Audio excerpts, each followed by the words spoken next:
what New Zealanders say is that God made the world and said, that's pretty good. Now, I want to make one for me. So he then made New Zealand, and they call it God's own country, because he made this. I'll put everything that it's got, I've got everything that's nice about the world, I'll have here.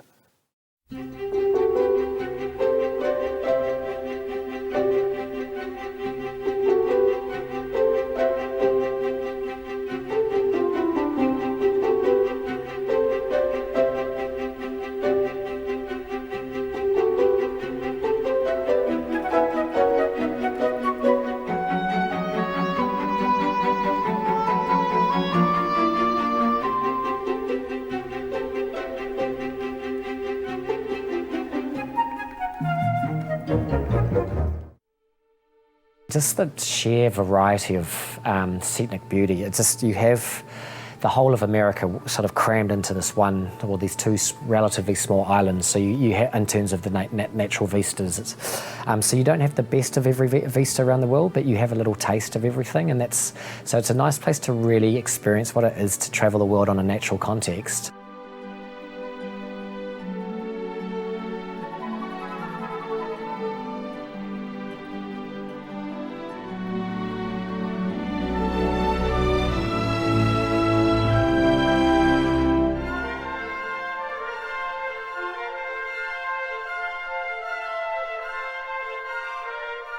The thing is that we are more untouched than most other countries. New Zealand is still beautiful and clean and green.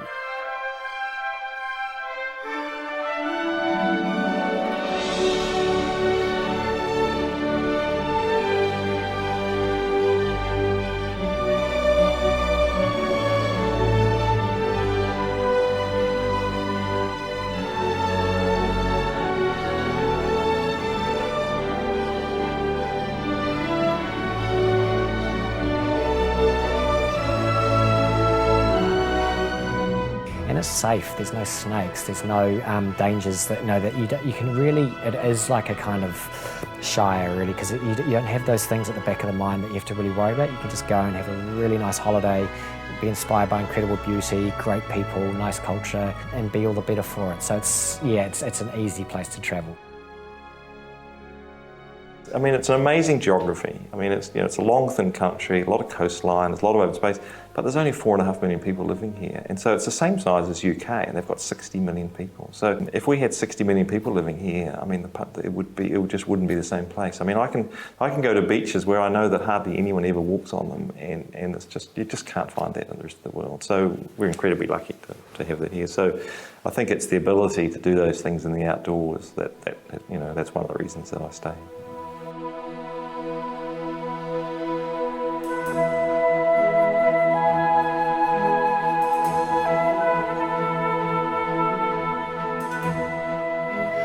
I mean, even if you live in a city in New Zealand, because the cities are quite small, you're never more than 5-10 minutes, and you're pretty much in the nature. So it's a big part of our lives. It's who we are. So you can find yourself in a very remote spot within half an hour and be really experiencing what it is to be of this great spiritual realm of the majestic kingdom of New Zealand and Earth. You really can get that sense pretty quickly. So New Zealanders, they keep that in their lives. They do their working lives, but they try and keep that balance between the nature and the sort of more capitalistic mould of living.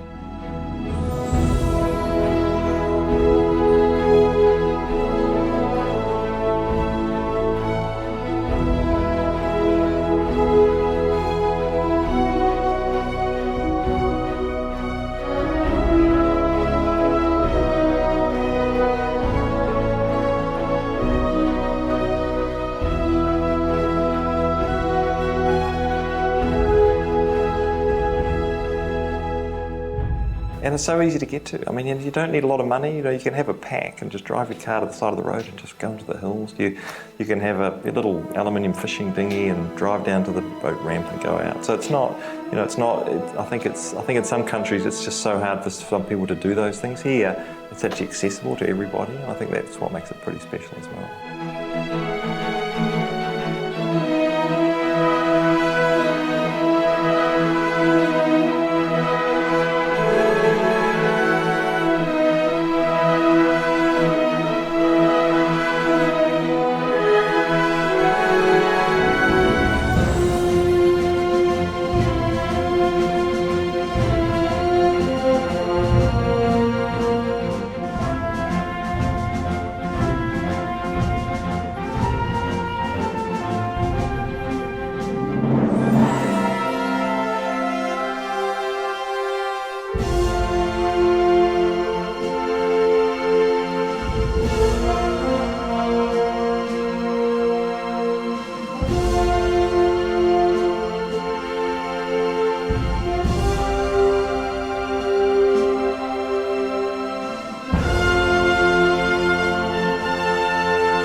In a modern world where we're in a global environment, I think it's even more necessary to nurture what's special. And for us in Aotearoa, one of the things we have is our Māori culture that's very special.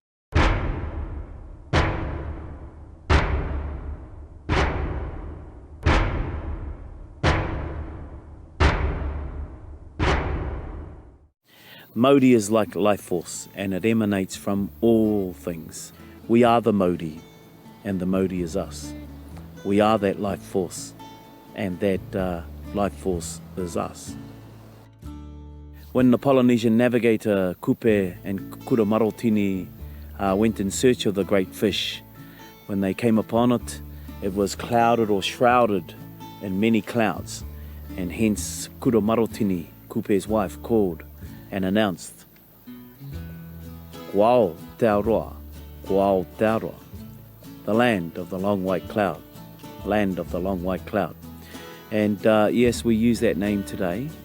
A more modern and contemporary name, of course, is the name that came about in 1612 with the arrival of a Dutchman called Abel Tasman.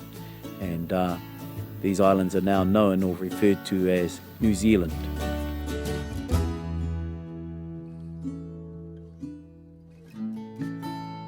We have a strong sense of family. We have a strong sense of community. And I think that is what has enabled us to maintain a hold of our traditions, our customs, our values and our principles. You know, it's a bit like the waka. As a group of people, as a group of paddlers sitting on one canoe, for you to achieve reaching your goal, you have to work together.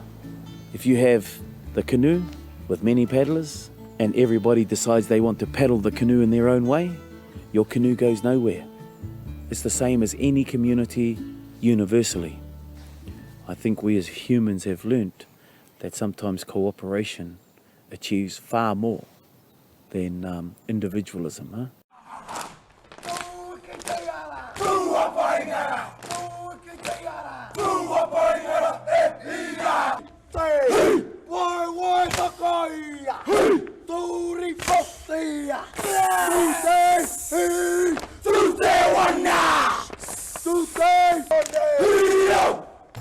Well, the haka's a really important expression of Māori culture, and because New Zealand is full of more than Māori, it's also more and more New Zealanders identify themselves with the haka, and you might know the All Blacks do the haka. With the protruding of the tongue, when you do that, you're kind of pushing out a ihi or a breath, which is all about life force and expelling your life force and knowing that there are other forces around us. Yes, it looks aggressive and it's supposed to be. Some hakas are dances that you do before you go to war.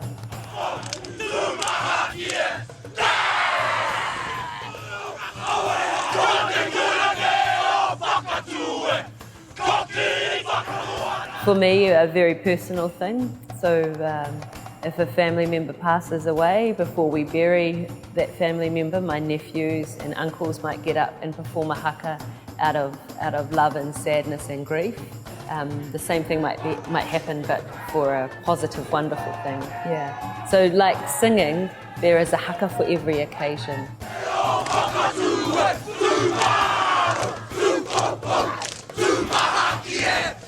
It's quite special when you see that it might be a group of little boys, you know, they're young and they've been trained to look like Māori warriors or whatever, and then they pull that off. It's a very powerful statement on the spirit of the culture. It is really important that we respect what it means to do a haka, a very important and righteous thing to do.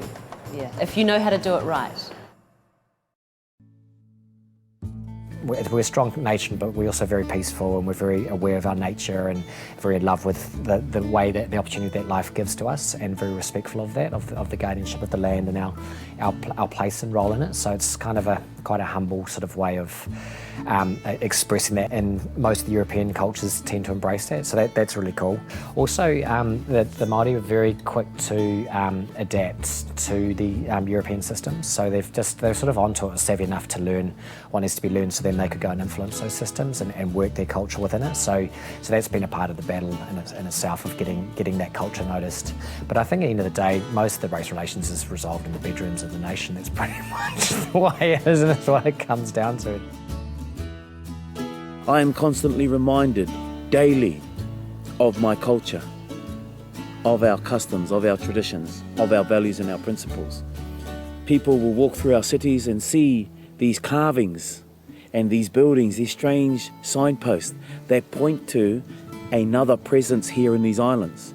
And those are reminders to me and my people, in that despite what has happened and taken place in these islands over the last 300 years, I am gently reminded that our culture, our heritage, remains anchored, steadfast, here in my home.